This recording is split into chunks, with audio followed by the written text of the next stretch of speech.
সেই মেৰুদণ্ডহীন নেতাবোৰে টকাৰ বিনিময়ত নে অইন কিবা প্ৰলোভনৰ বিনিময়ত তেওঁলোকে দল সলাই অকল টিকটৰ বাবে মুখ্যমন্ত্ৰী ডক্টৰ হিমন্ত বিশ্ব শৰ্মাক মেয়াৰ বিৰুদ্ধে বৰকে কথা কোৱা আমি নেদেখা হলো কাৰণ কি মুছলিম বেংগলী ভাষী মুছলিম মানুহৰ সংখ্যা জনসংখ্যা বাঢ়ি আহিছিল নাৰীৰ শালীনতা হানি কৰা বুলি কিন্তু তেওঁ তেওঁৰ বিৰুদ্ধে অভিযোগ উত্থাপন কৰিছিল যোনে উত্থাপন কৰিছিল সেই দলৰ মানুহৰ লগত একেলগে একে হাত মিলাই পেলাই তেওঁ সেই দলত তেওঁ মানে জইন কৰিলে অকল এটা স্বাৰ্থত নমস্কাৰ আমাৰ সৈতে আছে অধিবক্তা বিজিত কুমাৰ চৌধুৰী আদৰণি জনাইছোঁ আৰু প্ৰথমতে মই এইটোৱে সুধিব বিচাৰিছোঁ এগৰাকী ভোটাৰ হিচাপে এগৰাকী নাগৰিক হিচাপে এগৰাকী সমাজ সচেতন ব্যক্তি হিচাপে বৰ্তমানৰ পৰিস্থিতি আৰু পৰিৱেশটো দেখিছে নিৰ্বাচন কেন্দ্ৰিক তাৰ মাজতে আমি এটা দেখিবলৈ পালোঁ যে ইমানেই হিংসা বিয়পোৱা ঘটনা সংঘটিত হৈছে যে শিৱসাগৰত অসমীয়া প্ৰতিদিন কাকত জ্বলাই দিলে যিগৰাকীয়ে জ্বলালে সেইগৰাকীক অখিল গগৈয়ে ইতিমধ্যে সেইগৰাকীয়ে কিমানটা হত্যা কৰিছে সেই সন্দৰ্ভত তথ্য দিছিল প্ৰতিদিন পেপাৰে কাক টিকট দিলে সেই সন্দৰ্ভত এটা শিৰোনাম প্ৰকাশ কৰিছিল মাত্ৰ ইমানেই ঘৃণা বিয়পোৱা ৰাজনীতি চলিছে সেই গণতন্ত্ৰৰ চতুৰ্থ স্তম্ভ সেই চতুৰ্থ স্তম্ভ এখন সাংবাদিকতা আৰু সেই গণতন্ত্ৰৰ চতুৰ্থ স্তম্ভ সেই সংবাদ মাধ্যম আৰু সংবাদ মাধ্যমৰ এখন গুৰুত্বপূৰ্ণ অসমৰ বাতৰি কাকত অসমীয়া প্ৰতিদিন আৰু সেই বাতৰি কাকতখন জ্বলাই দিয়া ঘটনাটোৱে আচলতে কি সূচাইছে আচলতে ইয়াৰ এক লজ্জাজনক ঘটনা গণতন্ত্ৰৰ চতুৰ্থ স্তম্ভ এনেকে অপমান কৰাটো অসমৰ বাবেই লজ্জাজনক কথা এনেকুৱা ঘটনা মই শুনা নাছিলো যে এখন বাতৰি কাকত জ্বলাই দিছে কাৰণ সেই বিশেষ প্ৰাৰ্থীগৰাকীৰ বিষয়ে সেই বাতৰি কাকতখনত লিখা হৈছে এয়া সৰ্বত্ৰে নিন্দা আৰু গৰিহণাৰ যোগ্য আৰু মই ভাবো কিছু কিছু সংগঠনে ইয়াক নিন্দা কৰিছে নিৰ্বাচনী যুঁজ থাকিবই প্ৰত্যেক 5 বছৰৰ মূৰে মূৰে নিৰ্বাচন আহে নিৰ্বাচন যাব কিন্তু এনেকুৱা ঘটনাবিলাকে আমাক কি সূচাব গৈ আছে এই এনেকুৱা ঘটনাবিলাকে এইটো কথাই সূচায় যে তেওঁলোক শংকিত হৈছে যাৰ বিৰুদ্ধে এই বাতৰি কাকতখনত ওলাইছিল তেওঁ শংকিত হৈছে এনেকুৱা কথাৰ পৰা যদি তেওঁ সঁচাকৈ সৎপথত আছিলে তেওঁ বেলেগ ধৰণে ইয়াৰ প্ৰতিবাদ কৰিব পাৰিলে এই যে বাতৰি কাকত জ্বলোৱা ঘটনাটোক যদি মানে বিৰোধী পক্ষৰ নেতাবোৰে বা বিৰোধী পক্ষৰ মানুহে কৰিলেহেঁতেন ইয়াৰ বিৰুদ্ধে কিন্তু কিছু একশ্যন লোৱা দেখা গ'ল হয় মুখ্যমন্ত্ৰীগৰাকী ইমান সময় এৰেষ্ট হৈ গ'লহেঁতেন কিন্তু এইটো ঘটনা চৰকাৰী পক্ষৰ মানুহে কৰা চৰকাৰী পক্ষ মানে বিজেপি দলৰ সমৰ্থকে কৰা বুলি যিহেতু ওলাইছে এই বিষয়ে কিন্তু চৰকাৰ নিমাত হৈ আছে আনকি মই শুনিব পোৱা মতে যে এই বিষয়ে মাননীয় মুখ্যমন্ত্ৰীকো সোধা হৈছিল তেওঁ ক'লে তেওঁ উত্তৰ কৈছে যে নাই এই বিষয়ে মই একো শুনা নাই 1 নম্বৰ কথা 2 নম্বৰ কথা এই ঘটনা সংক্ৰান্তে সংবাদ মাধ্যমে যিমান ষ্ট্ৰংলি ইয়াৰ বিৰোধিতা কৰি পেলাই সংবাদ মাধ্যম প্ৰচাৰ কৰিব লাগিছিল এই লজ্জাজনক ঘটনাৰ সংবাদ মাধ্যম কিন্তু নিশ্চুপ হৈ আছে এই বিষয়ে এইটো কিন্তু লক্ষ্য কৰিবলগীয়া কথা এইটোৱে কথা নেকি যে চৰকাৰী পক্ষই গোটেই সংবাদ মাধ্যমখিনিক কিনি থৈ দিছে টকাৰ কাৰণে তেওঁলোকে এই গণতন্ত্ৰৰ চতুৰ্থ স্তম্ভক আঘাত কৰা স্বত্তেও মুখ বন্ধ কৰি আছে এনেকুৱা যেন লাগিছে গতিকে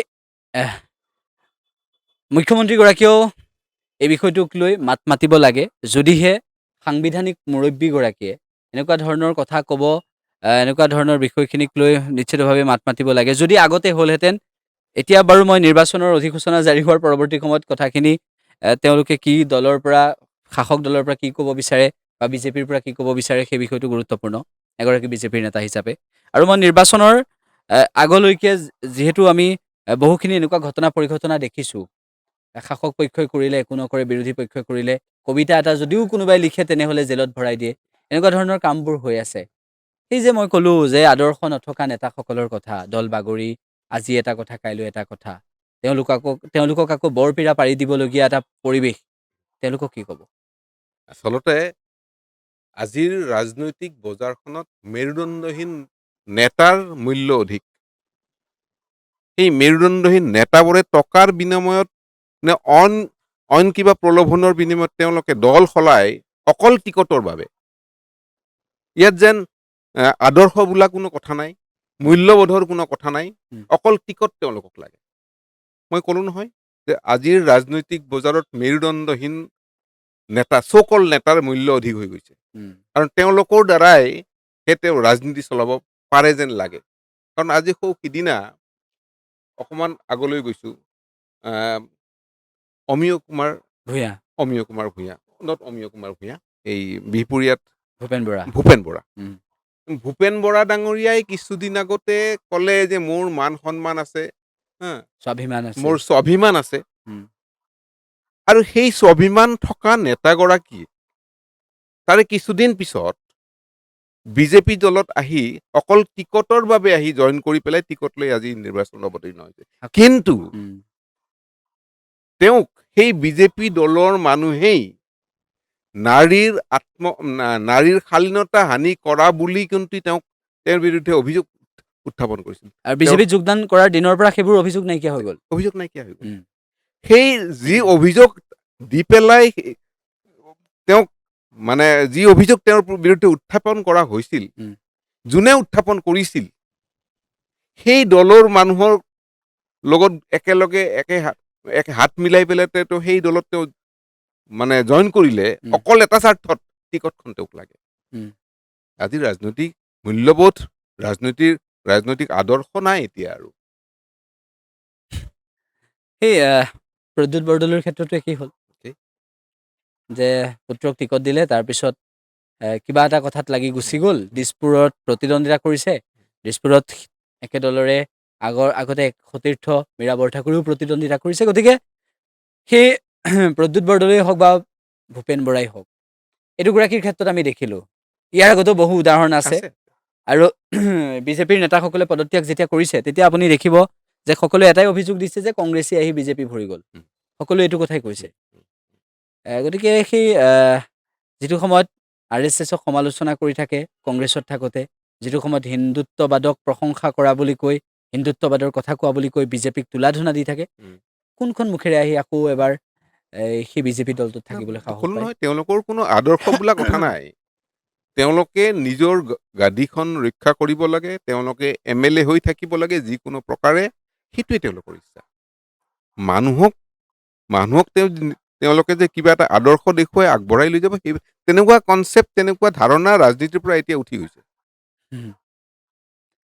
অখিল গগৈ, গৌৰৱ গগৈ, লুৰিণজ্যোতি গগৈ, ডক্টৰ জ্ঞানশ্ৰী বৰা, পংকী চৌধুৰী, মীৰা বৰঠাকুৰ বা যিসকলৰ নাম মই উল্লেখ কৰিছোঁ, এগৰাকী প্ৰতিগৰাকী হৈছে নিজৰ নিজৰ স্থানত থকা সবলভাৱে মাত মাতিব পৰা ব্যক্তি। আৰু নাম ওলাব। এইসকল বিধানসভালৈ আহিব লাগে, এইটো কিমান দূৰ ভাবে? বিধানসভাত কোনে মানে এতিয়া ভৱিষ্যতে বা এমাহ পিছত কোন দলে চৰকাৰ গঠন কৰে, এইটো আজি মই কৈ দিব নোৱাৰে বা কোনেও ক'ব নোৱাৰে। যদি বৰ্তমান চলি থকা চৰকাৰখনেই চৰকাৰ গঠন কৰে, বিৰোধী হিচাপে কিন্তু মই ব্যক্তিগতভাৱে লুৰিণজ্যোতি গগৈ, অখিল গগৈ, গৌৰৱ গগৈ আৰু জ্ঞানশ্ৰী বৰা, তেওঁলোকক বা আৰু ৰাহুল চেত্ৰী, কুংকি চৌধুৰী, এওঁলোকক বিৰোধীৰ আসনত বহি পেলাই বিৰোধীৰ আসনত বহাটো মই মনে প্ৰাণে বিচাৰোঁ। কাৰণ বিৰোধী পক্ষতো কিন্তু শক্তিশালী বিৰোধী লাগে। শক্তিশালী বিৰোধী অবিহনে কিন্তু শাসক পক্ষই সুবিধা বহুত ল'ব নাথাকিলে কিন্তু শাসক পক্ষই বহুত সুবিধা ল'ব পাৰে, আৰু তেতিয়াহে গণতন্ত্ৰ শক্তিশালী হ'ব। গোৱালপাৰা পূবত সমীকৰণটো বেলেগ হ'ব। গোৱালপাৰা পূবত এইবাৰ যি হ'ব, আমি 4 মে'ত দেখিবলৈ পাম ফলাফলটো। গোৱালপাৰা পূবক লৈ আপোনাৰ আশা কি? গোৱালপাৰা পূবৰ সমীকৰণ, গোৱালপাৰাৰ জনগাঁথনি, মূল কথা ইয়াত জনগাঁথনি। যদি মানুহে ধৰ্মৰ ওপৰত ভিত্তি কৰি ভোট দিয়ে আৰু ভোট দিয়ে, তেনেহ'লে এটা বেলেগ এটা ৰিজাল্ট হ'ব মোৰ অনুভৱ হয়।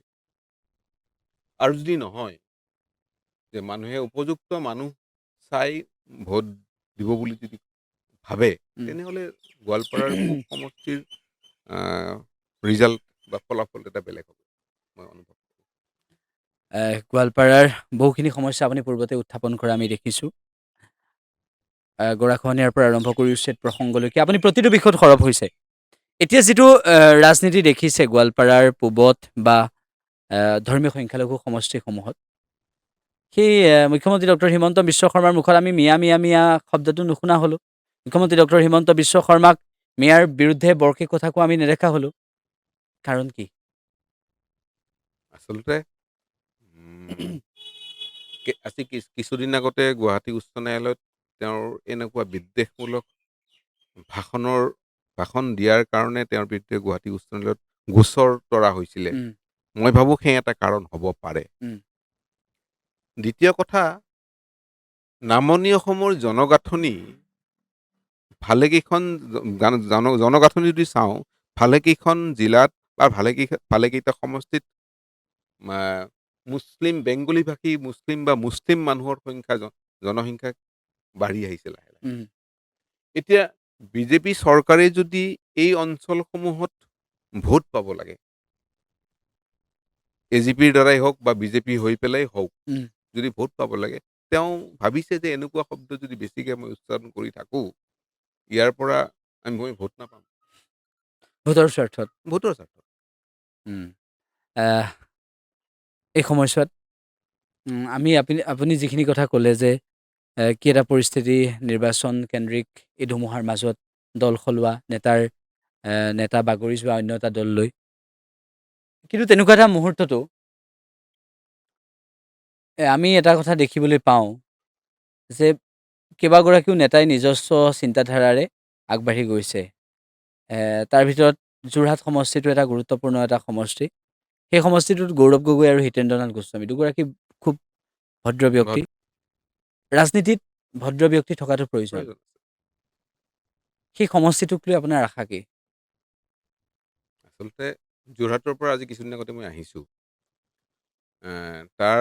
মই যোৱাৰ সময়লৈকে হিতেন্দ্ৰনাথ গোস্বামী যোৰহাট সমষ্টিত ইলেকশ্যনত অৱতীৰ্ণ হ'ব বুলি মই শুনা নাছিলোঁ। কিন্তু গৌৰৱ গগৈক লৈ কিন্তু বেছিভাগ মানুহে আশা কৰিছে।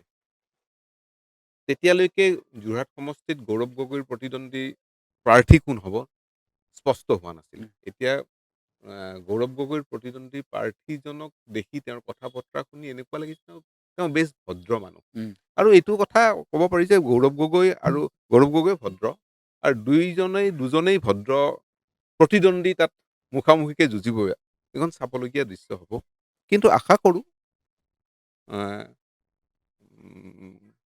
গৌৰৱ গগৈক যুৱচামে উম, আঁকোৱালি ল'ব বুলি ভাবিছোঁ মই। মোৰ মানে নিৰপেক্ষ দৃষ্টিকোণেৰে মই যদি চাওঁ, গৌৰৱ গগৈক যেন যুৱচামে আঁকোৱালি ল'ব। আৰু হিতেন্দ্ৰনাথ গোস্বামীৰ এটা সময়ত তেওঁৰ জনপ্ৰিয়তা আছিল, কিন্তু এতিয়া সেই জনপ্ৰিয়তা হিতেন্দ্ৰনাথ গোস্বামীৰ নাই। ঠিক আছে। আমি বহুকেইটা সমস্যাৰ কথা পাতিলোঁ। টিকট নাপালে নিৰ্দলীয় খেলি দিয়া এটা নিয়মো আছে। ট্ৰেণ্ড এটা ওলাইছে। সেইটোক লৈ কি কওঁ? আচলতে নিৰ্দলীয়কে খেলি দিয়াৰ যিটো ট্ৰেণ্ড, দুটা কাৰণত হয়। উম, প্ৰথম কাৰণ, সেই ব্যক্তিজনে কাৰণটো কিয় হয়, সেই ব্যক্তিজনৰ বহুত টকা পইচা খৰচ কৰি তেওঁ প্ৰচাৰ ইতিমধ্যে কৰিছিল, উম, যাৰ ফলত তেওঁ কিন্তু তেওঁ টিকট নাপাই পেলাই তেওঁ নিৰ্দলীয়ভাৱে খেলিছে। কিন্তু নিৰ্দলীয়ভাৱে তেনে এজন ব্যক্তিয়ে খেলিব নোৱাৰে যাৰ বেকত মানুহ নাই। উম, তেওঁ নিশ্চয় ভাবিছে তেওঁৰ বেকত মানুহ আছে, তেওঁৰ এটা ৱৰ্ক ফ'ৰ্চ এটা আছে উম, বা থাকিব লাগিব। কিন্তু কথাটো হ'ল, নিৰ্দলীয়ভাৱে খেলি তেওঁ জিকি ওলাই যাব পাৰিবনে, তেওঁ কিন্তু চিন্তা কৰি চাব লাগে আচলতে। যদি জিকি ওলাই নাযায়, তেওঁ ইনডাইৰেক্টলি উম, কাৰোবাক সহায় কৰা হ'ব নেকি? তেওঁ নিবিচৰা প্ৰাৰ্থী এজনক তেওঁ ভাল নোপোৱা প্ৰাৰ্থী এজনক সহায় কৰা হ'ব নেকি, এইটো কিন্তু চিন্তা কৰিব লাগে। গোৱালপাৰা পূবতো তেনেকুৱাই হ'বলৈ গৈ আছে নিৰ্দলীয়ৰ ক্ষেত্ৰত। নিৰ্দলীয়ৰ ক্ষেত্ৰতো তেনেকুৱা হ'বলৈ গৈ আছে গোৱালপাৰাতো। কিছু ভোট নিৰ্দলীয় প্ৰাৰ্থীয়ে কিছু ভোট কাটিব। কিন্তু কিমানখিনি ভোট তেওঁলোকে কাটিব মোৰ সন্দেহ আছে। কাৰণ যিকেইজন প্ৰাৰ্থীয়ে নিৰ্দলীয়ভাৱে খেলিছে, উম, তেওঁলোকে প্ৰচাৰ আগৰ পৰা ইমানকে কৰা নাছিল। উম। তেওঁলোকে হঠাৎ পেলোৱা এই সিদ্ধান্ত। গোৱালপাৰাত। গোৱালপাৰাত তেওঁলোকে মই চকুৰ আগত যি 2জন বা 3জনৰ কথা মই দেখিছোঁ, তেওঁলোকে হঠাৎকে সিদ্ধান্ত লৈছে নিৰ্দলীয় খেলিব বুলি, আৰু তেওঁলোকৰ প্ৰচাৰো ইমান দেখা নাই। ঠিক আছে, আমি অন্য এটা খণ্ডত আকৌ কথা পাতিম, কিন্তু এ, অসমৰ ৰাজনীতিত পৰিৱৰ্তন আহিব লাগে, আহেনে নাই নাজানো, কিন্তু বিৰোধীত হ'লেও পৰিৱৰ্তন আহিব লাগে। আমি সেইটো মোৰ দৃষ্টিৰে মই সেইটো বিচাৰোঁ। পৰিৱৰ্তন আহিব লাগে। পৰিৱৰ্তন অহাটো আহ, গণতন্ত্ৰৰ বাবে শুভ লক্ষণ। মানে শাসনৰ গাদীত যোনে বহি আছে তেওঁলোকৰো পৰিৱৰ্তনৰ প্ৰয়োজন আছে। উম। আৰু বিৰোধী পক্ষৰো প্ৰয়োজন আছে যে তেওঁলোকৰ মানুহখিনিয়ে তেওঁলোকে যেন সঁচাকেই ভালকে প্ৰিপেৰেশ্যন লৈ পেলাই শাসক পক্ষৰ লগত যুঁজি পেলাই শাসনৰ গাদীভাৰ ল'ব পাৰে। ঠিক আছে, আমি আপোনাক ধন্যবাদ জ্ঞাপন কৰিছোঁ এইখিনি সময় দিয়াৰ বাবে। অন্য এটা খণ্ডত আমি আকৌ কথা পাতিম।